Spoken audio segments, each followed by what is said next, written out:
announcer. He's 10th season with the Orlando Magic. He's previously worked with the Detroit Pistons, Cleveland Browns in American football, and the Cleveland Cavaliers. He's back with Orlando Magic again. They couldn't keep him away. He came back for more. The one and only Jake Chapman. And I suppose, Jake, I suppose really when you look at the off season in terms of the Eastern Conference this year, I suppose with the moves made by the Milwaukee Bucks, the moves made by the Boston Celtics, okay? Probably people are saying that they've pushed out in front. Maybe Miami are still up there. But the way I look at it, aside from those three, the rest of the playoff field, it's quite open, really, when you take out the big three heavy hitters out of the Eastern Conference. The rest of the sort of spots are sort of fairly open. You look at Cavaliers, all the controversy around the Sixers with Harden at the moment, Nets trying to find what is their best after starting team with all the change. Ben Simmons, is he going to fit? Isn't he going to fit? Pacers, are they moving forward or moving backwards? The Bulls, is it the last year of the experiment with Levine and Rosen and Vucevic? Is it coming to an end? Knicks, in terms of blow hot and cold, and then you're a young sort of contender in terms of rising and that. But there's little to say that any one of those teams in that sort of chasing pack behind the tree can jump over one another. Is that a fair assessment? Yeah, I think Cleveland has a shot. I mean, they were the best defensive team in the league last year during the regular season. And then the first round is a bad matchup for them. I thought Tom Thibodeau did a great job coaching the Knicks. It was very disappointing for them. They bring everybody back, and they made some moves to bring in some shooting, bringing in Max Strus and George Niang, kind of underrated moves, even though Strus got a pretty big contract. So I think Cleveland's got a shot, but I think you nailed it. I mean, to me, it's Milwaukee and Boston specifically. You never know what Miami's going to do. I mean, their regular season last year was underwhelming, to say the least, and then they make it, of course, to the finals via the play-in tournament. So that's what Miami is. They kind of save it up, and you know that with Jimmy Butler and Bam Adebayo specifically, Eric Spoelstra heading them up, maybe the best coach in the league, that they're going to be there, and they're going to be a problem to deal with in the postseason. But I'm with you, Jim. I think those are your three teams kind of at the top there. I think Cleveland's got a real shot.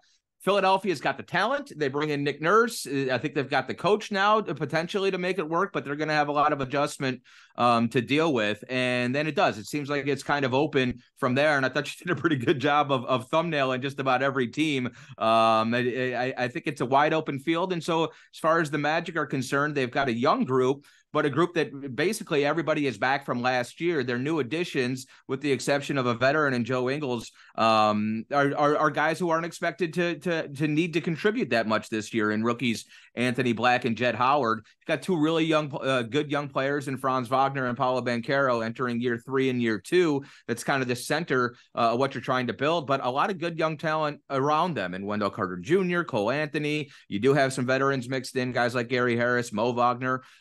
So it's a nice mix, and there's some really good vibes around Central Florida these days. It's an exciting time to be a Magic fan. I look at the Magic, Jake, and my perspective in it is like you have an awful lot of the players in the Luka Doncic type mold with Banchero, with Franz Wagner in terms of size, in terms of that. Obviously, we know Jalen Suggs is a talented ability in the backcourt. Markelle Fultz, they can light it up. Isaac, is he going to stay injury-free? That's the big question in terms of his return. But the one thing I look at maybe Orlando and I say, do they have that rim protector back in the days when they had Dwight Howard, Shaquille O'Neal, the guy who can come up with 5, 6, 7 blocks a game, or 3 or 4 blocks, in terms of maybe that shootout guy who can block in the post? Is that maybe something that maybe Orlando, or maybe, I know they've gone for this sort of rotational size and it's very fast paced, but are they missing a big rim protector when they come up against a Philly, like a Joel Embiid, when they come up against a Jokic, a real serious big man, even like a Karl Anthony Towns? Have they anyone in the post really to guard someone like that? Wendell Carter Jr. is a good post defender, but not a rim protector per se, right? So he's a big, solid 6'11", 260 type guy, and he'll keep you away from the basket, but he's not going to be that guy flying in to help and block shots like Dwight used to be. I mean, Dwight was one of the best defensive players we've ever seen. Nobody is really Dwight Howard, but nobody necessarily in that mold. Last year, Mo Bamba and Bol were kind of those guys. You don't want them defending Karl Anthony Towns in the post, but if you have Jaden McDaniels or whoever swooping in on the weak side to try to jam it, then you do have that kind of help defender. It's interesting. There's a few different ways to do it. If you can keep guys out of the paint in other ways with perimeter defenders, like guys like Jalen Suggs, and then, I mentioned Wendell. Obviously, Paolo and Franz need to sort of step up their game or at least grow on that end of the floor as young players. Young players typically just aren't great defenders in general. Then you don't need that shot blocking element if you can keep guys, away from the bucket. But that's increasingly hard in this league. So I do think there's an element there that this defense is missing. With that said, it was a very good defensive team, especially from December on last year. And one guy that we're not putting too much on, but that can fill that role is Jonathan Isaac. And as we know, his history, he's played 40 games going back to the beginning of 2020. He's had very, very serious injury issues, blew a knee out last year. He had an adductor as he tried to come back. He played 11 games and then had the adductor injury. He's back. He's healthy. He's coming off the bench, but he did have a great block shot in the home opener on Wednesday night against Jalen Green. I mean, met him at the apex. Exactly what you're talking about, Jim, that kind of rim protection. He's still because he's been so injured and had so many issues. He's still playing about 12 to 16 minutes a night. They're keeping him limited, but if he can get back to playing a full load, I think it's going to be a great option just as far as that rim protection goes. And J.I. is such a good defender. He can guard out on the perimeter. He can guard pick and roll. And now as he's gotten a little bit older, he can guard in the post as well. I suppose momentum is a key thing in basketball, and you're coming off a postseason, you're coming off a World Cup that what Franz Wagner had for Germany in terms of that sort of momentum. And obviously he's going to be exuberant with sort of confidence. He's got a trophy under his belt. He's a winner now in terms of international basketball. He's carried a nation in terms of that sort of winning sort of mentality. So he's going to be really up for it this sort of start of the season. So are you really going to try and see if you can capitalize early on of Wagner's the feel good factor around Franz? Because I imagine basketball is a really good place for Franz Wagner at the moment with everything going on. Coming off that experience in the summer has obviously brought him back here, a very happy man to Orlando, I presume. He's a killer, man. I mean, he is such a competitor. He and Paolo Banchero both are the type guys, who want to win the parking spots when they get there to practice, right? Like they are just pure competitors. And I'll throw Mo Wagner in there as well. He had a great summer and he was a big key to that German national team. Yeah, Franz, I mean, he is such a solid player. He's one of these he's like Scout's favorite player. He's like your favorite player's favorite player. Like he's kind of underrated until you get into NBA circles and people talk about how good he is, because he's a very good defender and he does so much at the other end, but he's very versatile with that size and he's just got good defensive instincts. Offensively, between he and Paolo, it's just difficult to keep either of them out of the paint.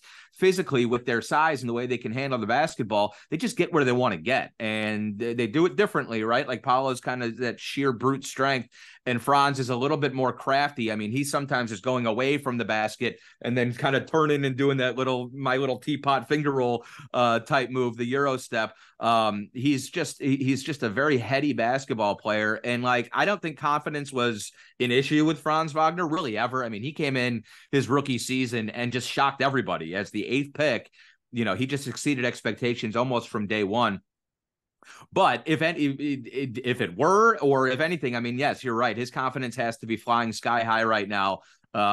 Anytime, you have an international tournament and the Americans don't win, it causes a whole bunch of headlines and a whole bunch of gossip talk back here. But I think it speaks to A, how talented the rest of the world is, and B, the German national team is not just talented, but those guys have played together for a long time. So the Wagners, Dennis Schroeder, Andres Obst, who was outstanding in that tournament. I think I'm pronouncing his name correctly. Those guys, frankly, outplayed everybody all summer. And And Franz was the key to that. I think you saw that in the gold medal game. He was named the player of the game. He had a sprained ankle and missed a few games earlier in the tournament, and they were not the same team. And then I think you saw during the parade, the way the Basketball Federation in Germany celebrated Franz as kind of the next guy to carry the torch for the German national team. What a great summer, and we just want to make sure he didn't burn himself out too much. You've seen through the preseason and early here in the regular season, he's he's been so efficient. He's not shooting as much with the volume that he did last year, but he's making his shots at like a 60% clip right now. So he's kind of letting his teammates get their rhythm going and then fitting in where he can. And that's a great place to be if you have the luxury. I suppose, Jake, one thing I look at, one of the issues Jamal Mosley is going to have is in the rotation in terms of the backcourt, really. How is he going to work the dilemma of keeping maybe both Jalen Suggs and Markelle Fultz happy? Can he afford to have both on the court at the same time? Or is it one of them going to have to be dubbed in that six-man sort of role or stuff like that? Or is the trade of assets? Because you mentioned the youngster Anthony Black coming as well. So obviously he's going to need game time as well. So is there probably a bit of an overload there, and who could actually miss out in terms of that? Because Jalen Suggs was a very much wanted pick. So was Fultz until he got injured in terms of that. So is it really one, or is it one over the other? Is there room for both of them? There's room. That's the plan right now. Jalen has started through the preseason, and he's going to be the starting two guard. I think when Jalen came out, there was not questions. There was a lot of thought that he could be a lead point guard, and I think it was pretty evident quickly that he's going to be a two guard in this league. You're going to run stuff for him. He's going to distribute and have the ball in his hands. But he's a much better fit, I think, next to a general like Markelle Fultz, and Markelle, when healthy, is just that. He is a pure point guard. He's great at distributing, great at running pick and roll, getting his guys going, great passer, obviously, and he's got that size. So defensively, with Jalen and Markelle, you could be capable of doing some pretty special stuff. The odd man out is going to be Anthony Black and Jett Howard. I think those guys are probably going to spend time at Osceola with our G League franchise this year, given everybody else being healthy, because you got Cole Anthony as well coming off the bench, and you have Gary Harris, who was the starting two guard last year. Harris is a veteran. He's the best three-point shooter on the team. And that's the one question, Jim, with Markelle and Jalen in the starting lineup. Can they space the floor and shoot the ball well enough from the perimeter to allow Franz and Paolo to do what they do, which is operate in the paint? You got to have that spacing, because defenses are going to be collapsing on Franz and Paolo. And if they don't have that kick out, that safety valve of guys spacing the floor and knocking down spot up three-pointers, then it's going to be a bit of an issue. So for Jalen, he needs to grow in that regard. Certainly, it's not really Markelle's game. He needs to hit the wide open three, but he's going to be facilitating and kind of, cutting off ball and doing different things. Wendell Carter Jr. as well in the starting lineup. You're big. When he sets that screen out on the perimeter, can he pop and hit a knockdown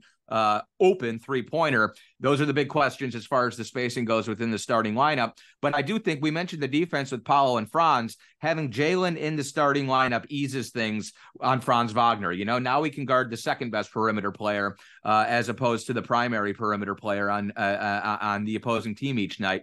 And I think that's the whole idea behind it. You figure Jalen will knock down enough perimeter jumpers in order to keep defenses honest, but having him as a secret weapon on the other end and just deploying him against all of the good guards in this league who have the ball in their hands, and then even some wings up to 6'6", 6'7", 6'8". That's Jalen's role, and I think that's the thinking behind that. Jake, was it an emotional time for the Orlando Magic to say goodbye to a long-time veteran, a long-time leader in the dressing room like Terence Ross, obviously departing the Magic? Was that sort of he was probably the fans' favourite, the fans sort of crowd, the elder sort of statesman. He was Magic sort of true and true. And we know players sort of move on from time to time. We see CP3 now with the Golden State Warriors, whatever sort of role. And he was so long acclaimed to his previous sort of home as well. So is it going to be weird? Is it going to be emotional? And seeing Terence Ross come back to the Amway Center in a different jersey this year? Yeah, we've been kind of preparing for it for the last couple of years, though, Jim. Basically one trade deadline day back in, I guess it would have been 2021 now. They broke up that team. Nikola Vucevic to the Chicago Bulls, Aaron Gordon to the Denver Nuggets, Evan Fournier was traded to Boston, and it all happened within about 4 hours. And then Terrence was the leftover vet, and you sort of expected Terrence to be moved within the next year, I would say. And it took another 2 years before that finally happened. What happened was last year when Terrence was traded or was waived and then signed on by the Suns, it felt like the last vestige from that team. Steve Clifford was already out the door. He was the head coach at that time. You had Markelle and J.I. still, Markelle and J.I. there, and they're still here. But Mo Bamba was a big member in that team. He was already gone. It was basically Terrence was kind of the last holdover. And for the last 2 years, frankly, we haven't been able to do right by Terrence. And he did a great job of being the veteran who taught some of these kids. But the last 2 years have been about development. And so Terrence was a good soldier, and the Magic wanted to make sure they did right by him, which is why they waived him and allowed him to go sign wherever he wanted to. But you know, Terrence is a veteran and should be helping out contending teams. And so it was kind of tough to see him in that situation. Like I said, he was a professional throughout it. And there is value, of course, to having veterans like Terrence when you have young players like Jalen Suggs. But you kind of felt for him. You knew we weren't cut out to be making playoff runs, and he was cut out to be helping a playoff team. So happy for Terrence that he's able to move on. I suppose, Jake, in terms of the Magic, you're a young and developing team, and obviously there's going to be some good nights. It's an 82-game season. There's going to be some good nights. There's going to be some bad nights in the NBA. It happens for all young, developing sort of teams that they have the good nights and the bad nights. But as a Magic fan, and you look at the Eastern Conference, when you just see Celtics out the gate the first night, and then you see it wasn't Tatum that was the main man, it wasn't Brown, all of a sudden Porzingis is the main man. He's come in there and sort of said, right, everything's going through me now in terms of that and all. Is that sort of frightening, and think to yourself, now, last year thinking, right, we got to contain Tatum, we got to contain Brown. All of a sudden you're saying, okay, Porzingis is more of a threat than Tatum and Brown. And then you look at it and then you say, right, that might give us leeway to get Paolo and Franz in the other end. But then you have Drew Holiday, who's covering that sort of defensive sort of area. And in terms of that, is it hard sometimes in the off season when young developing teams stick with the same roster, and then they see the teams like Celtics who were, let's face it, they were shocked, they were snarling, they were hurting after what happened with the Heat last year. They didn't expect that, they didn't see that coming at all. They saw themselves back in the finals, and it really rocked them to the core, and they went out and said, right, we're going to make sure that this doesn't happen again. And when you see something like that, then does it sort of frighten you in one sense, because you say, right, these guys are going to come in and they're probably going to help Tatum and they're going to help Brown. But it's the case now, the last night, when you see that they were actually the leaders and Tatum and Brown were in tandem with him. So it was sort of frightening in terms of that. Well, and that's, you know, I think it, as far from a Magic perspective, it's important to keep your set of expectations appropriate, right? You won 12 more games last year, second biggest jump of any team in the Eastern Conference. And yet, you know, getting from 34 wins to 46 potentially, like that's a big leap. And so I don't think we expect to be in Boston or Milwaukee's in their mold just yet, or in their league, but I think that's the goal. And so look, this year is about keeping it in perspective, is about doing something that we haven't done, which is making the postseason. And then you see what happens. I think when you see, look, but you're right, like Boston, that's scary. And when you have that backbone of Jalen and Jason Tatum, and then you add two veterans, and basically you think about what Marcus Smart was able to do, but sort of the shortcomings of his game. And then you bring in Holiday and he fills that back up and then some, because Holiday is a threat offensively. I think there is depth questions, right? Like keeping Porzingis healthy is an issue. And obviously Holiday is a great player, but he's a veteran as well. And then they gave up a whole bunch of their role players in order to make those moves. I think that would be the only question with Boston. I do expect them to be there, you know, at the end of the Eastern Conference playoffs. And I think Milwaukee, I mean, look out, like maybe the only guy they would have traded Drew Holiday for is Damian Lillard. And how much easier is that going to make things on Giannis? We just saw that last night. So yeah, I think they're at a different level, but you know, this is year 3 under Coach Mosley. You've got two very, very young players. And like I said, a very, very young core. I think 9 guys are 26 or younger on our roster. So this is a men's league, man. You got to get a little bit older and you got to toughen up a little bit before you're going to be at those guys' level. And so, but you also got to be patient, and it'll be great seeing where we are. Love those measuring stick games. When you play teams like Boston, I think they're in our pool for the in-season tournament, which should be really fun. And then Milwaukee as well. It's going to be fascinating. It's a tough Eastern Conference this year, and not so long ago, everybody was saying the Eastern Conference was flat. That's why I always think it's crazy when people compare the East and West. Let one trade happen, and the shift of power in this league it's very interesting. One player can have so much impact. I suppose, Jake, final one or two questions for you now. Does what the Sacramento Kings did last year over 82 seasons in the regular season, does that show for any organization, no matter how small, how big they are, that if you get harmony with the group, one or two little pieces moved or jigged away, it can change the whole dynamic and the whole sort of future of an organization? Now, there's no saying that we'll be all shocked and amazed, I say, if Sacramento recreated what they did last year over 82 seasons again. They probably might still make the playoffs, but to finish so high up, what they did last year was just a feat in itself. Does that give hope to every organization when they see Sacramento up around second and third on the top of the table over a long 82-game season, to think that, right, they are an organization that we're working off of bare bones like most of organizations, and look what they've been able to achieve with sort of limited resources? Yeah, it's about finding the right guys, Jim. I mean, it was obviously the right mix. I think Mike Brown came in and did a really good job. He's a veteran coach. They trust him.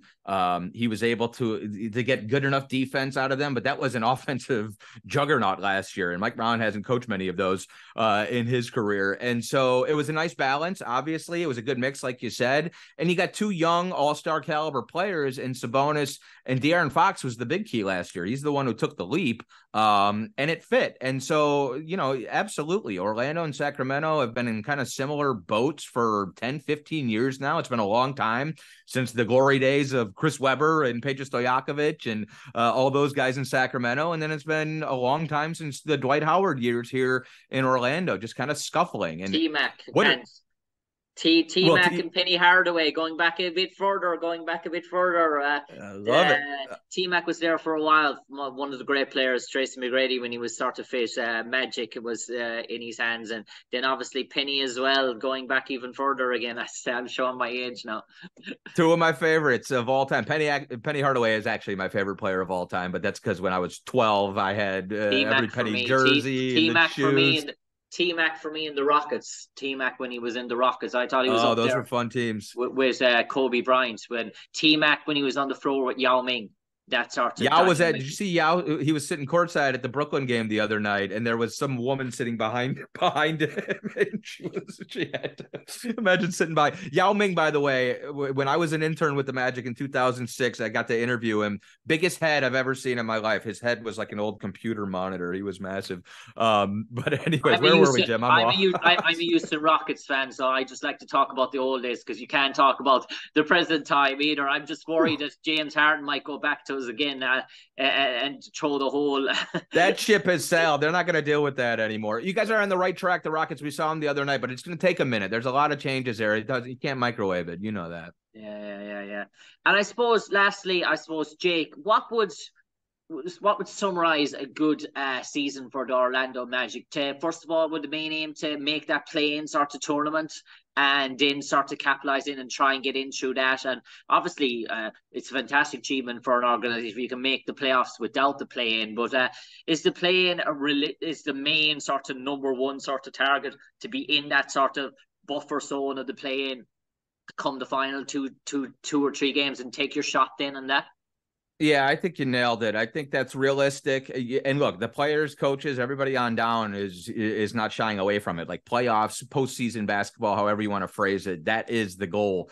Game 83, however, play some extra basketball this year. Last year, it was as simple as we just want to be playing meaningful basketball down the stretch. I didn't want to be going into April saying, oh, we're getting a look at this guy, or this will be an interesting fact-finding mission to figure out if these guys can play together. This is about playing postseason basketball. And whether that's the play-in tournament, the top 10 is probably, yes, more realistic in the Eastern Conference. But who knows? Like, I think one of the things we talked about, or we've been talking about, is the stability and continuity that you have. Yes, it's a young roster, but it's the third year of Coach Mosley, and it's a lot of guys who know each other and know the system. Elsewhere, you've got a lot of changes. And so early on in the season, all those teams, the Rockets, as we mentioned, but teams in the Eastern Conference, even some of the good ones, even Boston and Milwaukee, but then teams like Philadelphia with big question marks, and a lot of these teams who made wholesale changes to their roster. That takes a while. It's going to be 20, 30 games before a lot of these teams are completely comfortable. Hopefully the Magic are able to hit the ground running. That's what we're hoping for. Last year we started 5-20 and we were playing catch up ever since then, but that was also tied to the fact that Markelle Fultz and Cole Anthony were injured at the beginning of the season. This year the team is healthy. There's stability and continuity. And so getting out to, you don't need to get out to a 20-5 start, but getting out, 10-10 through 20 games, something like that, I think is realistic. And it'll be a big sort of boost because come March and April, everybody is going to be more comfortable with each other and locked into a postseason run. Got to stay healthy, and I think you got to get out to a good start this season. And then the big key all season long, Jim, I'll just give you this, is to shoot the ball well from the perimeter. They were a terrible three-point shooting team last year. And like I was explaining, if you can space the floor better for Paolo and Franz to do what they do well, which is attacking the bucket and collapsing defenses, that's going to be the big key offensively for this team. And I suppose final question, aside from the Orlando Magic, who do you think is going to be the breakout star in the NBA this season in terms of stardom? I'll give you mine.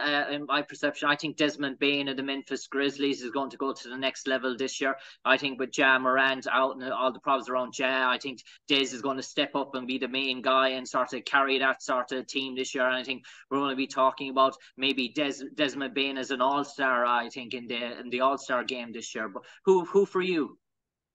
Boy, it's very, very difficult to pick against that. I love Desmond Bane's game. He is very clearly capable of doing more. And then you're right, with the suspension to Ja, he's going to get a good opportunity. And it'll be sort of that perfect fit when you start thinking about all-star selections when Ja ends up coming back. Boy, you put me on the spot. Let me say, I think, I'll give you a rocket. I think your boy Alperen Şengün could have a big breakout year. I think Anthony Simons in Portland could do a big breakout year. Here's a good one. I think once they figure out the Harden situation, Tyrese Maxey is going to have a huge role in Philadelphia, and he's going to be a huge benefactor from that. He's going to have to slide into that role, but that was a big issue with them last year. Harden didn't help him enough, and so I think Nick Nurse is going to figure out a way to unlock that, and he's going to be Embiid's Robin. So I'll go with Tyrese Maxey. On that note, Jake Chapman, radio play-by-play announcer for the Orlando Magic, 10th season with the Orlando Magic, obviously previous roles with Cleveland Browns, Detroit Pistons, Cleveland Cavaliers. We'll be following the Magic closely here in Ireland. We wish you all the best. Hopefully you're in the playoffs and building and going forward. But for the moment, from me, Jim Conlan, to you, Jake Chapman, stay safe and keep hooping and keep calling the calls. But for the moment, Jake, take care. Thanks, Jim. Be well. Cheers. Thanks, Jake.